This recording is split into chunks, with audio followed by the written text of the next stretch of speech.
now, I have the pleasure of introducing our keynote speaker.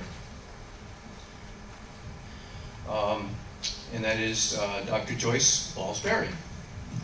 And Dr. Ballsbury is an assistant professor of epidemiology and the program manager for the Mayo Clinic Center for Clinical and Translational Sciences and the Office of Community Engagement and Research.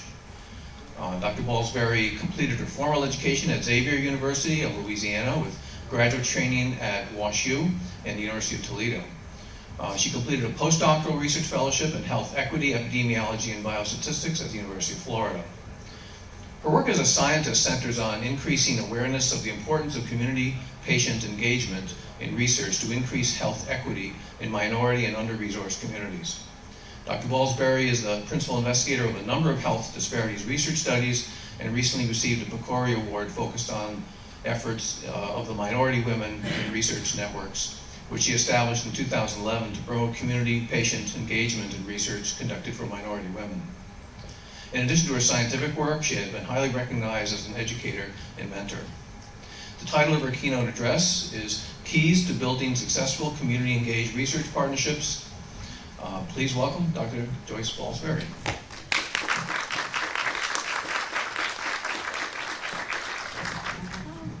Good morning. Thank you so much to my colleagues. And I send greetings on behalf of I sometimes don't stand behind a podium because I'm like really tall.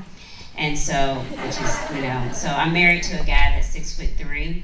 And so I do this all the time. And I keep saying to myself, well, that means that I won't have to get plastic surgery right here because he's so tall. So again, my name is Joy Ballsbury, and I'd like to say thank you and greetings from our CTSA. Our PI of our CTSA is Dr. Sandeep Khosla, who I care about greatly. Our director of our community engagement program, which I co-lead with, is Dr. Christy Patton. And so I'm going to just share a little bit. I am a storyteller. And I do sometimes pace when I lecture. And I think that's me living with dyslexia and trying to figure out where this world is. So, I don't have any relevant disclosures, not yet, maybe one day in a new life I will. So our plan is to discuss community engagement and research. And we'll also, at the end of this talk, you should be able to recognize some of the current and best practices for community engagement. And then at the very end, I'll give you a call to action. Because I think that it's very important that we think beyond where we are today in order to improve the health of the community. And when we leave the walls of the institutions where we work, we become community members and patients ourselves. All right, so when we think about research can be kind of like being in a forest. But it does have frameworks in place to help us navigate that forest. Well, community engagement moves us a little bit closer to building relationships. And it's really about collaborations in order to really meet and improve health and meet those unmet healthcare needs. So there's a number of theories behind community engaged research. So action research is really focused on the participatory and democratic process of obtaining useful knowledges while pursuing specific goals. And that's some of the foundation of what community engaged research lies in. It also lies in empowerment theory, which looks at our motivation and being empowered to make substantial changes of our community and those around us. And then it even focuses on a lot of health behavior theory. And I'm a theorist, so I could talk theory all day, and I won't. But it really focuses on a lot of different theories like health belief model, social cognitive theory, and many of those look at not only our ability to change, but also those around us and the policies that are in place, which takes into consideration the social ecological model for health that impact overall health of those around us, those we care about, and the health of our community and the policies that are in place from public policies to make changes. So community engaged research allows us to move beyond the helicopter. So with helicopter research, we drop in, we come in, and as scientists, we're trained to get some information from everybody, have these wonderful hypotheses, and determine whether or not we met our hypothesis and answered our research questions. And then guess what happens? We leave. We might collect data at a church, we might collect it at a community college, it might be in a hospital setting, but the goal at the very beginning when we started learning about how to collect data did not mean that we'd have the chance to actually interact or engage with someone else beyond our labs. And as an epidemiologist, I like to say I count and sort very well, and there's no gray areas in epidemiology. But as a health educator, I recognize that there are gray areas, and there are these areas where we have to say, okay, what is impacting that dichotomous variable that says this person either is at risk for a disease, has a disease, or has an opportunity to change their life. So community engagement allows us to get to the why so that we can answer our research questions in a way that is pivotal for changing the lives of those around us, in a way that builds partnerships and mutual respect while taking into consideration the needs of those of us around us, not just our needs as the academics. So we built, again, I'm a theorist, so we built a theory called community and patient engaged research. Well, I work at an academic medical center, so we have a whole lot of patients in Mayo Clinic, right? So when you have a whole lot of patients, you also have to think about the needs of the patients, and the Mayo model is actually the needs of the patients come first. So I was sitting in my office one day, and Christy and I were talking about the fact that I was about to apply for this PCORI grant, and I was like, well, you know, everything's about patient-centered outcomes research. And she was like, yeah, and so we were just kind of going back and forth. And I was like, the PCORI principles, the patient-centered outcomes research principles, and the principles for community-based participatory research are very similar. So we started talking about, well, how can we conceptualize this for the work that we do in our program? So we really wanted to look at things like, how do we make sure that we're clear? This is thinking about the big picture. I was sitting in the audience earlier today, and some gentlemen were talking about how one of them was a big picture guy. So it goes back to your foundation. I was not eavesdropping, but I was. And so it goes back to what you were saying earlier. We have to think about that big picture in order to find our focus, in order to really think about what do we want to do next. And this allows us to build trust and to be honest about what we really want to accomplish. It means taking into consideration the roles and the cultural values of the communities that we're working with, while also allowing them to understand the cultural landscape in which we come. So for instance, I work at Mayo. Mayo Clinic was founded 1 year after the Civil War, right? So that means we just celebrated our sesquicentennial, so say that 5 times over. And so after our 150th anniversary, it got me thinking. I was like, there is a culture that we have as well. And for community members, they don't necessarily understand the bureaucratic processes or the hoops that we might have to go through in order to engage with them in a way that is meaningful for both us as the academic institution, for them as the community, and then when we bring in the complexity of patients and their needs, we also have to think about that as well. And so the other area that we thought about is our shared values. What do we really want to change? Why is this important? Why is this going to have more impact? And this means really thinking about and determining our needs and related actions to addressing those needs. And then I think something else that we sometimes forget is timeline and budget, because that makes a difference too, right? You could have all the dreams in the world, but if you don't have the time to reach those goals and even have the money to do it or the resources, you know, we have to plan ahead as well. And this also means having shared leadership. Shared leadership means when I do my community engaged research, my community PI or my patient PI, guess what, has as much say on what we're doing, how we're addressing our questions, what surveys we're going to give out, how the data will be collected. I'll have to have more say about regulatory issues, you know, because that's part of my role.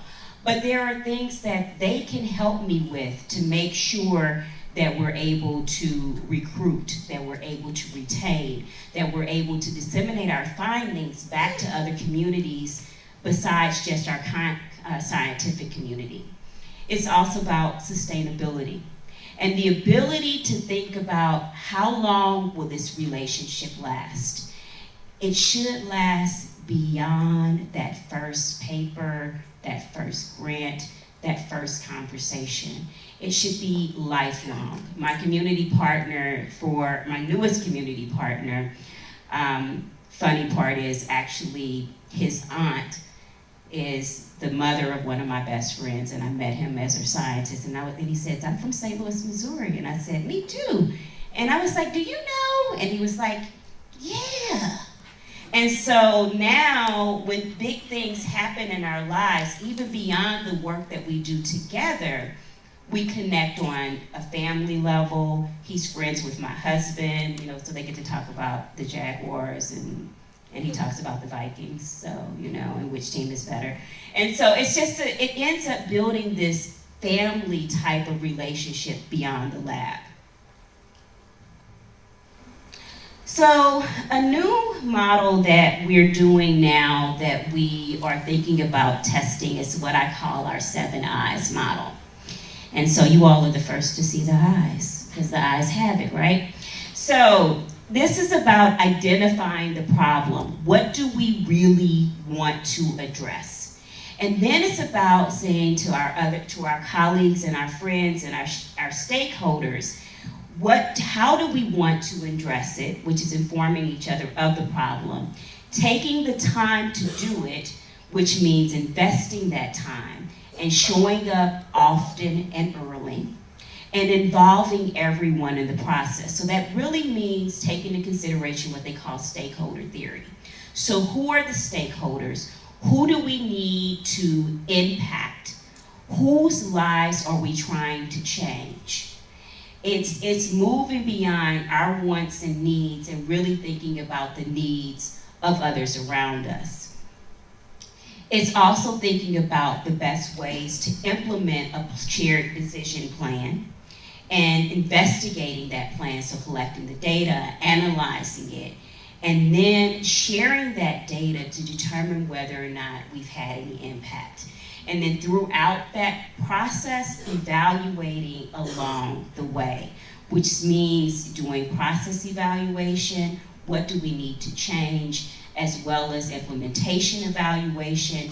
Is what we're implementing going in a way that we want it to go, and then really thinking about, are we being ethical along the way? Are we taking into consideration all of the cultural landscapes, the things that those past pains that may have hurt the research process, as well as other things that could impact our relationships?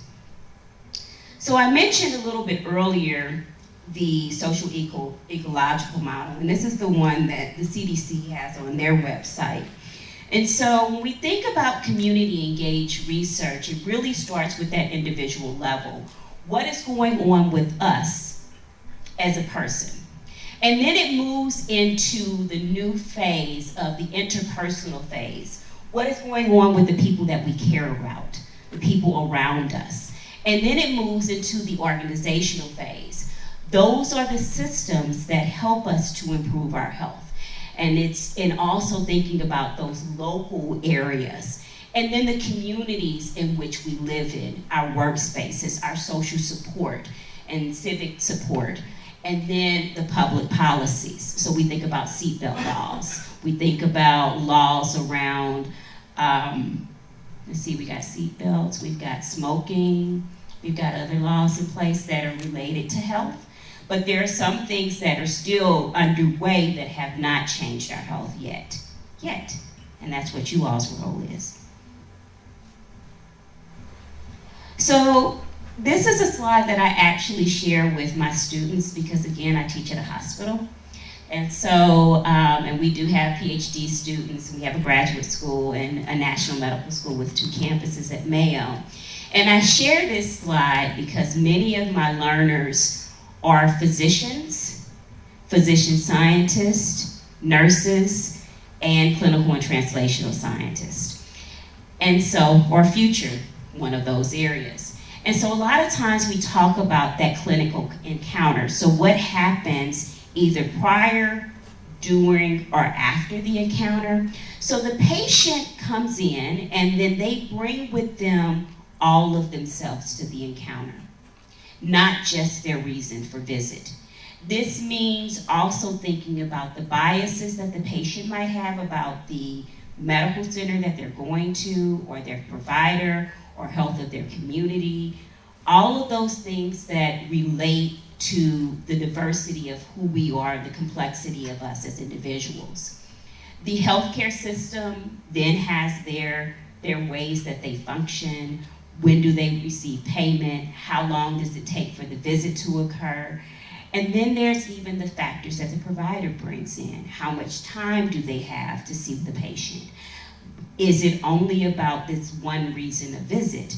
And then when they tell the patient, I need you to go home and walk for 30 minutes, and the patient lives in a community without streetlights, or curb cuts, or sidewalks, then how can they implement that?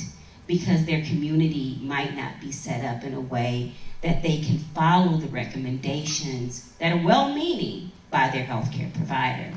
And then there's even the societal factors, the things around us that also impact our health. When you go to some neighborhoods, some of my earlier research looked at tobacco cessation therapy and minority physicians asking their patients to quit smoking. Well, if you go into Black neighborhoods, and it was focused on Black doctors, there's a church, a liquor store, and then a billboard for cigarettes. So how is our society going to change if everything that you're seeing is the billboard with cigarettes or Ciroc vodka or, other things that might impact our health? And I know I'm in bourbon country, so, and I'm a vodka drinker, but I'll learn about bourbon too. I probably shouldn't have said that. But anyway, I say a lot of things I shouldn't say. All right, so we think about all of these things, and this impacts what we call patient action. So patient action is adherence and compliance and the other things that make patients or give them the tools to act on their own health, which goes back to their motivations, their self-confidence and self-efficacy, and their ability to make that change. Because again, at the end, we're trying to hit the bullseye, which is addressing those unmet healthcare needs so we can increase overall wellness. All right, so the principles of community engaged research really focus on building those relationships. It's about knowing the norms of the communities that we want to work with, the values and even the history and the experiences. I trained in the South in New Orleans, and so there's a rich history in New Orleans from Cajun country and really good Creole food, but there's also history of slavery. And my family originally is from Tennessee and Arkansas, so y'all know what Arkansas is, Arkansas, and also Mississippi, and as my grandmother would say, Mississippi. And so when we think about those places, many times there are other historical things that impact access to care access to opportunity that are systemic. And it's the same thing even up north as well. And I've learned that a lot being in Minnesota, where we still have some things that we need to change also that impact the Native American community where I am. And I can talk to you all about that another time. So we also have to recognize and respect the community's culture, and even remember that this relationship building allows us to build respect and trust. It's about being collaborative, which means being clear and valuing our partnerships. It means being prepared to release control to our stakeholders, which is hard for us as scientists because we are told to hold on to our intellectual property, but it's okay to release aggregated results. You just have to be mindful on the how. And it's also about having long-term commitment. This means even defining and being clear about our expectations and the outcomes that we would like to seek, having those timelines and a budget in place that is realistic, and then determining ways to become sustainable. And those all relate to our best practices, which helps us to develop better research questions and hypotheses. It allows us to have our collaborators assist us with recruitment planning and data collection processes and implementation plans. Community engaged research also allows us to improve our study tools. So if you come up with a questionnaire that's got 8,000 questions on it, are the community members or patients really going to answer it? Probably not. You know, so thinking about those timelines as well, and it also helps us with the interpretation of our study results and even create sustainable partnerships. And I always go back to partnerships. So there are different methods for community engaged research. I won't touch on all of them. I shared one with you earlier today, which is a community patient engaged research process. The thing about community engaged research that I love, whether or not it's community-based participatory research or deliberative democracy or community partnered participatory research, or even rapid assessment methods, which happen for those of us that have worked in health departments, or those that work in health departments when you have an outbreak and you got to get in there and you got 6 weeks to change it. They always involve multiple methods of collecting data, which means that you might not only collect quantitative data or qualitative data. It's about thinking about how do you combine multiple ways of answering the question so that you can make an actionable plan to improve health. So it's this action principle. It's combining and synthesizing several approaches. And then one of my mentors hated the word triangulate, but I love that word because it means that you just bring a whole bunch of stuff together. It's like a nice recipe. I love to cook. So it's like a nice recipe where you have the best ingredients because you have good stakeholders at the table, you have your patient advocates with you and patients and caregivers, and you have those community partners that can then help you build a dish or even an entire meal that will change people's lives. I know it's a bad analogy, but y'all get it, right? So when we prepare for community engaged research, guess what? Some things don't change, they stay the same. So that means that the research process and the research design process, guess what? Is no different from any other research design process, be it something that happens in a wet lab or in a public health lab. So it's about thinking about what is the issue or problem that we want to address. How do we address it? What has already been done, which is going back to the scientific literature. It is also developing those research questions and hypotheses that are actually testable. It is determining what data do we need. So what do we need to answer our questions in a way that we're actually going to be able to think about a change plan? Then, or an intervention for that matter. It's even selecting our data collection processes and planning our analysis plan that is appropriate. It might even involve feasibility studies and pilot testing. And I love to do those because guess what? That's part of that cyclical process of making changes to what you're doing in order to make sure the processes that you're using to implement your research design are appropriate for the community in which you're serving. It is about collecting that data, analyzing it, and then interpreting our findings by sharing it with our community partners, our patient partners, and say, hey, we found this really cool finding. This is what we think it means. And they say, no, that ain't what it means. And so it's going back to that drawing board and saying, okay, I thought it meant this, but my stakeholder partners told me that perhaps I need to look at things differently because of the cultural landscape in which they're from. Because again, they're experts on their lives. So community engaged research, I have a couple of examples that I'd like to share with you from my own research program. So I had the opportunity, and those guys that are on that photo, the one in the middle and the one on the side, that's the same person, and the other one, that's my big brother. You know, and I tease him about all his pictures being in black and white because mine were in full color. And so I had the opportunity, I'm in my father's field, and my dad was a health commissioner for years. And while I loved working at a health department, my joy came from working in academia and academic medicine in particular. And so in the 70s, my dad did some barbershop programs for health in the Baltimore area. But because he's not an academic, even though he was a biologist by training, a scientist by training, they didn't really publish that work. Because, you know, our public health colleagues do really amazing stuff, but their benchmark is really focused on changing the community right there, right then, right now.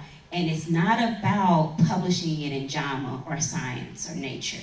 So I found all of this stuff from like the 70s and the 80s at the house in the basement. And I was like, dude, what's this? And he was like, oh yeah, we did this barbershop stuff. It was kind of cool. And so I was like, oh, tell me more. So in the 90s, he actually did another program with Barbershops for Health where they taught barbers how to do blood pressure screening. It's very successful, but he never published it. So he made me promise him that I would get, when I got my PhD, that I would finish, because he dropped out of his PhD program because my mom was like, guess what? We're having another one. And that was me. So I finished, and then thankful to Mayo Clinic, they supported us doing this research. And so we did the very first Barbershop for Health program in Rochester, and the one and only Black barbershop in town. There's one. And it's still only one. And this was 7 years ago. So this is a quote from my dad. And so we actually published a paper together, which was kind of cool. I made him senior author on it. And he said, I interviewed him, and I said, well, what do you think about men's health? And he was like, Black men don't tend to go to the doctor. He was like, you know, we think that we're gonna be all right. You know, a headache, it's not a headache, it's just a little something that's gonna pass, no big deal. And I'm like, okay, well, that's interesting. So I asked him a little bit more about the barbershop program, and so one of my colleagues and I started digging into the literature. There's been a couple of books published on the Black barbershop and the Black barbershop experience, and even the beauty salon experience. And so during the antebellum period, barbering really had a dual role for men and free slaves and former slaves. It kind of allowed them a safe place to have conversations without retribution, you know? And so it kind of became this country club. And if you know any brothers that go to the barbershop and you go in as a woman, they will stop talking. it's a very interesting thing because I go to the barbershop with my dad and my brother. I haven't been with my husband. Oh yes, I have been with my husband. And the conversations sometimes change because they, you know, this is their space. This is their safe space. And so the role of the Black barbershop really grew during the Civil Rights Movement. There was a lot of organizing that would happen in the barbershop. And today, it's again, very intact. And there's even like a new documentary series that LeBron James has on, I can't remember what channel it's on, where it's conversations in barbershops. And so you can see that this is still a part of the landscape from the community in which I come from. So the history of the barbershop for health were seen as successful ways of engaging Black men around things related to taking action.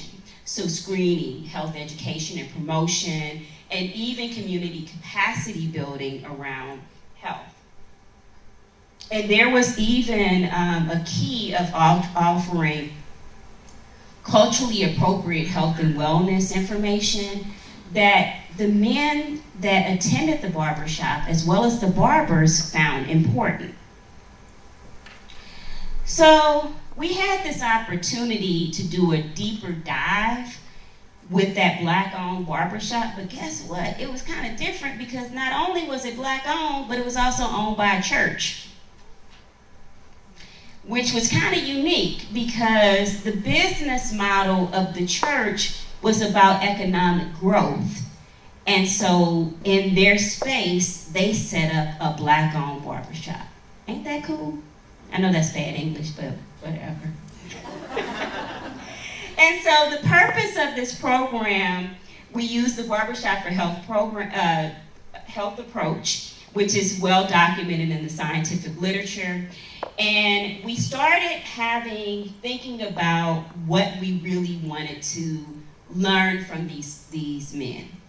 And so we knew that diabetes was a big factor for health, so we wanted to find out what was their knowledge about diabetes, if they had any attitudes or perceptions about prevention and treatment, and to what extent did they practice helpful behaviors in order to reduce and prevent diabetes in their own lives. So we were really lucky that the pastor of the barbershop, who's the pastor that owns the barbershop, he approached my team about doing a project, and he's a social worker by training. I think I heard someone else was a social worker. So not only I was not eavesdropping. And so I tend to find somebody in the audience to pick on when I present. Sorry, that just happened to be you today. And you looked very kind, so thank you for allowing that. And so the pastor who owned the barbershop was also a social worker, and he said to me, "Hey, Joy, I got an idea." He was like, "You're just starting your career at Mayo. We need to do something together." And he's like, "I've been in this community a long time. You and I both are from big cities. He's from Baltimore." And I was like, okay. I was like, "Andre, what can we do?" And I had an African-American male medical student working with me, and we sat down and we talked. And then we brought the barber on, and he was like, "Well, what topics are your customers talking about?" He was like, "Diabetes." And we were like, "Well, this works." So we came up with a plan and determined that diabetes was our main focus area, and we made up a recruitment plan with the help of the barber. And I also decided that I didn't need to be the one to collect the data, because again, I did not want to shut down the conversations. I wanted our participants and our partners to feel comfortable saying anything that they wanted to say without biasing the conversation, because I didn't come from their community, per se. Yeah, I'm a black woman, but I'm not a man. So my entire research team was all minority men, which was kind of cool. So why diabetes? We knew that it was one of the leading causes of death in the United States at that time, and that the risk of death was double for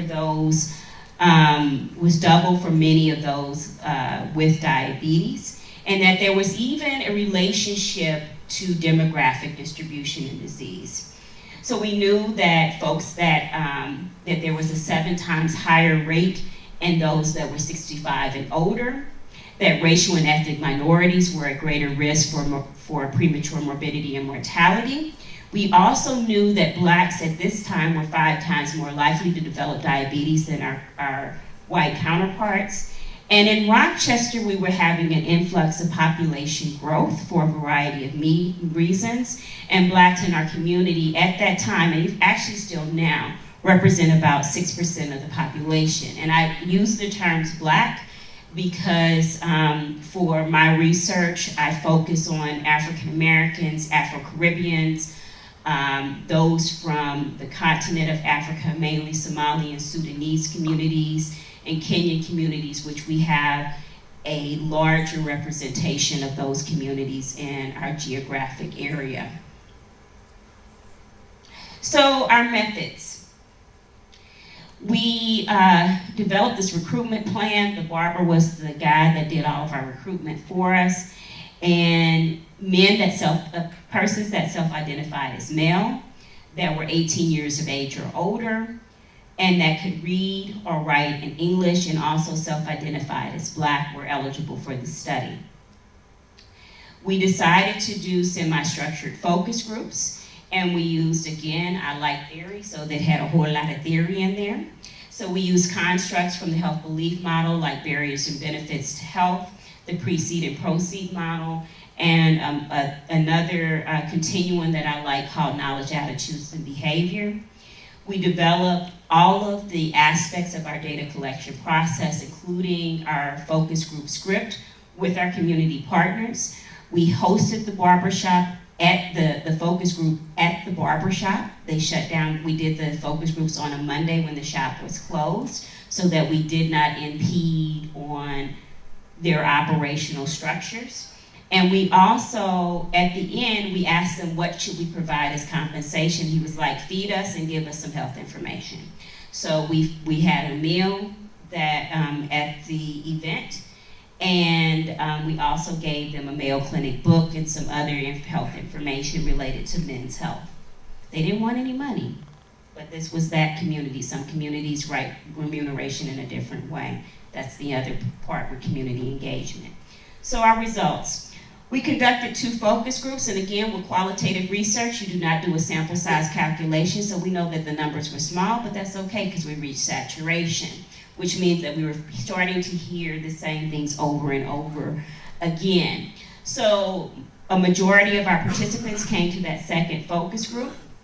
Most of them were fully employed, and the mean age was 40 years old. So there were 3 major themes that came out of the focus groups. And the first one was related to knowledge and attitudes and behaviors related to diabetes. And the thing that I liked about this quote is that there was acknowledgement that we might not be risk-free, but yet people weren't getting screened for it.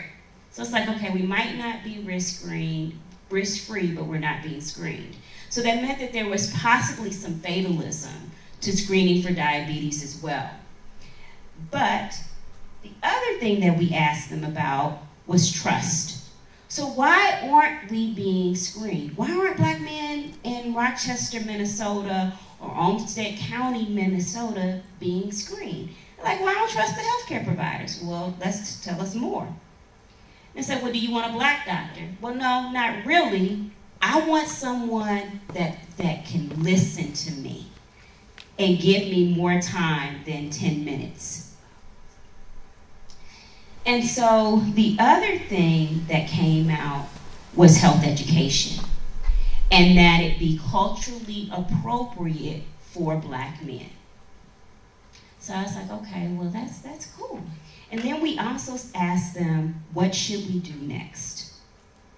So there was some discussion about the knowledge of diabetes, so we realized that there were some myths that were in place, and we tried to address those myths after the focus group data was collected. that the barber and shop, as well as the church, were completely engaged partners. It was an amazing experience for us. We have published this study as well. And then we did discuss some educational opportunities. And then we asked the question, what should we do next? And they said to us, develop a project for women. So that led into another project called Project Here, Health Education and Resources. And this focused on breast and cervical cancer in Black women. So our co-PIs for this study was, again, my colleague Andre, the pastor of Vision Church and owner of the barbershop. And our other co-PI was Dr. Star Sage from then with the University of Minnesota, Rochester. She's now at St. Thomas University. And so Vision Church came to Mayo and said, hey, I got an idea. So the pastor and I sat down and I said, okay, what's going on there at the church?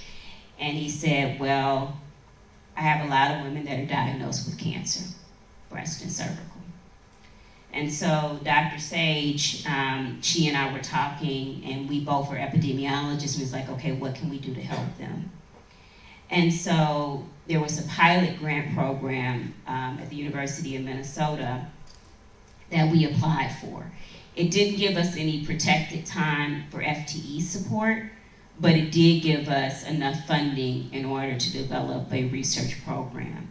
So, and our entire research team was minority scientists. So I urge you, those in the audience, sometimes giving folks a little bit of seed money will make the difference in them meeting the benchmarks that the institutions have in place for tenure or rank and promotion. So why cancer? It was the leading cause of death in Minnesota. And it was estimated at that time that 51% of men and 41% of women would be diagnosed within their lifetime. And cancer then was the leading cause of mortality, and it is associated with almost a third of deaths in the county at that time. So why the church? We had already done successful programs with the barbershop, so now I was trying to move over to the church. And I grew up in a Black church, so for me, this was like coming home. And so this gave us a chance to really think about health and spirituality in a way that might motivate people to improve their health. So our specific aims are here. We were really interested in the barriers and facilitators to healthcare utilization for cancer prevention around cervical and breast cancer. And we also wanted to identify methods that Black women prefer to receive health information related to cancer prevention, screening, and treatment. So our methods, again, our eligibility criteria was 18 years of age or older, those that self-identified as Black, those that self-identified as being a woman or female, and that they were able to read and write in English. All of our recruitment, like the barbershop program, was led by the church. The church had an outreach minister who was also a nurse practitioner, so she helped with the study recruitment along with our team at Mayo Clinic. And we used a proactive, reactive, and a combination of different recruitment approaches. So many of them were one-on-one. We're doing this study. And also things like snowball recruitment, which basically some people call it snowball sampling, where I know about a study, I then tell Ashley about the study. She then goes to Phil and says, Phil, hey, there's this really cool study going on. Can you tell the women in your lives about it? And so on and so forth. So like building a snowball. And living in Minnesota, there is a lot of snow. So we used a combination of approaches for our data collection. We developed a survey, and these are the 5 main areas of focus where we wanted to find out about healthcare utilization, their thoughts about and knowledge about breast and cervical cancer, and even their thoughts about cancer diagnosis and if they had been diagnosed with cancer, and then we did collect selected demographic characteristics. We were interested in a variety of factors like the underutilization of healthcare, the lack of knowledge of education, and even issues around fatalism. So we used the cancer fatalism scale and that was a validated scale. And then we also wanted to look at distrust of the healthcare community. So we also collected semi-structured focus groups, and these are the topics that were covered for both breast and cervical cancer. We use the health belief model as our foundation. Is one of my favorite models to use because I really like looking at barriers and facilitators or barriers of benefits depending upon which theory book you read. And we felt that we also asked whether or not the church was an appropriate place for providing education, and then should we have an educational event to disseminate the data afterwards. And so we found that we had about nearly 60 participants, and most of them had some college training or beyond. Rochester's a little bit different. It's in the richest county in the state of Minnesota, and most folks work for Mayo. And so we do tend to have a highly educated population. Most were employed full-time. There were about a third that had a family member diagnosed with breast cancer. A little less with a family member diagnosed with cervical cancer as well. We found that there was some general knowledge about different types of cancer, and that there was even information about the fear of death, and even some myths exist. But what we found that was really interesting was that there was more awareness about breast cancer than cervical cancer.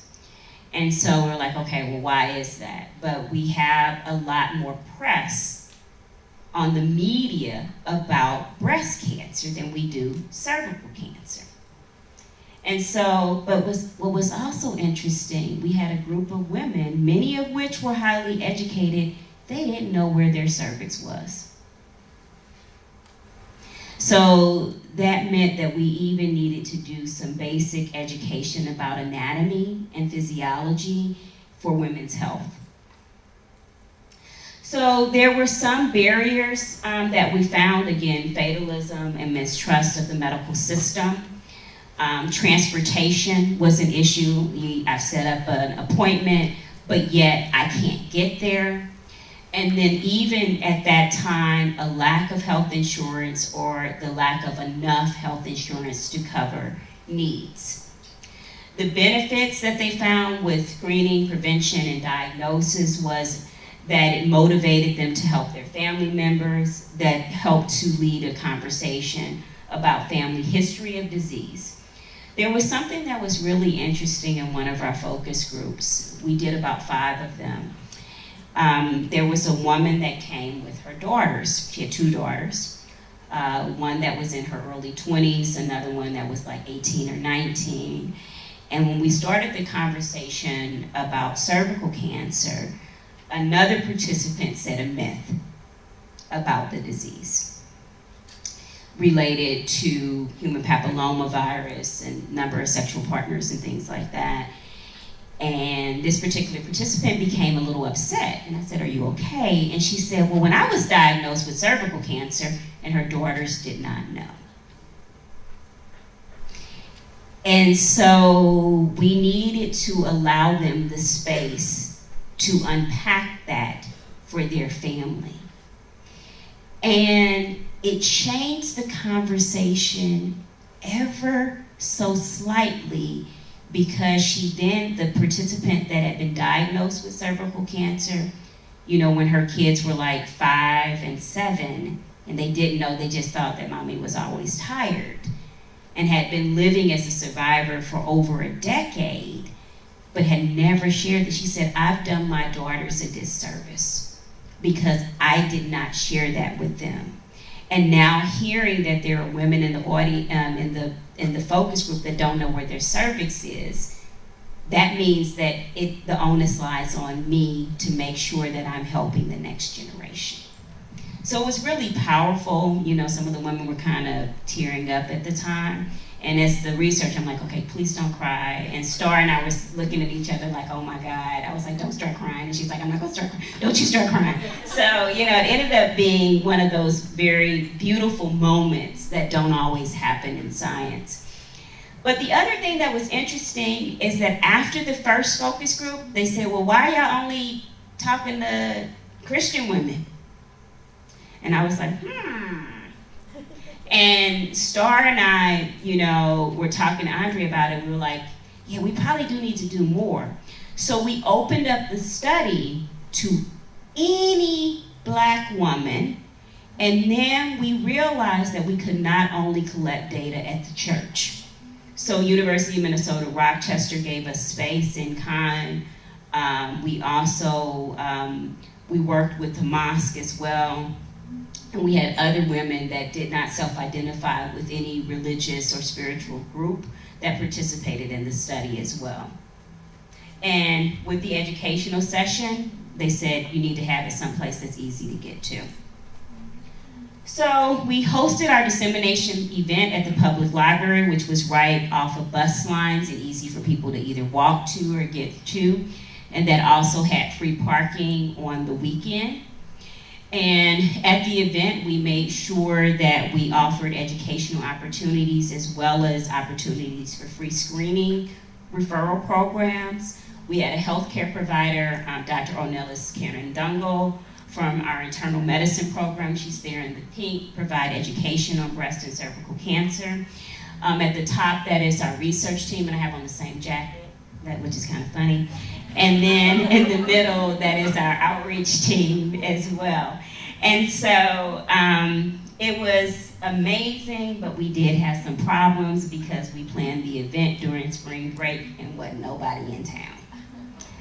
You know, so we found that there was general knowledge existed about breast and cervical cancer, and that there were some myths, that fatalism was expressed by our participants, that we did have some limitations again with our recruitment for our educational event, which was kind of sad. We didn't have as many people show up as we wanted to due to travel schedules.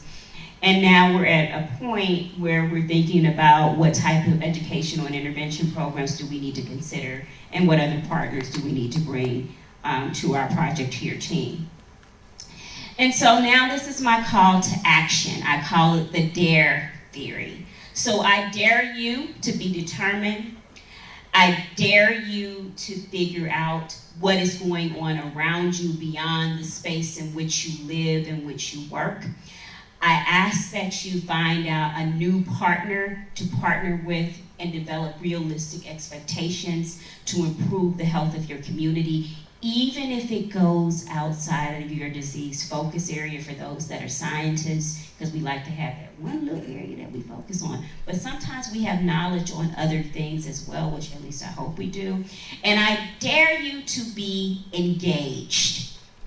And I'm not talking about a ring, but I'm talking about making awareness and real connections with others in order to meet unmet healthcare needs, which go back to that ecological model as well as the patient encounter. And so I am hosting a Minority Women Research Network conference. The participants from this workshop, this symposium, will receive information via email. I talked to Gia about that yesterday. It is free, because my Picori grant is paying for it. Abstract deadlines is October 1st, and we are asking for presenters to actually disseminate things that they've already disseminated before. So if you presented a poster somewhere else, you can present it here too. Because again, this meeting is open to both patients, community members, as well as scientists. And while we call ourselves the Minority Women Research Network, we're open to men and others that do not represent minority communities as well. And I'm very thankful that Morehouse School of Medicine is giving us space in kind, because my co-I is at Morehouse. Again, if you'd like to follow us, please visit our website, www.mwrntoday.com, for information on how to register. Our registration does go through the Mayo Clinic Continuous and Professional Development Program, and that way we can ask about meals and things like that. And then if you'd like to reach me, my email address is there. I am on Twitter almost daily, and that is my direct line. A lot of times I don't give out my direct phone number, but for you today, I will give you my direct line. So, but feel free to follow me on Twitter. My posts are not always about research and health. They're about a bunch of other stuff that I find interesting, and I hope you do too. So thank you again, and thank you to my study teams, and thank you so much for the opportunity to share a little bit of my story with you today. Have a good day.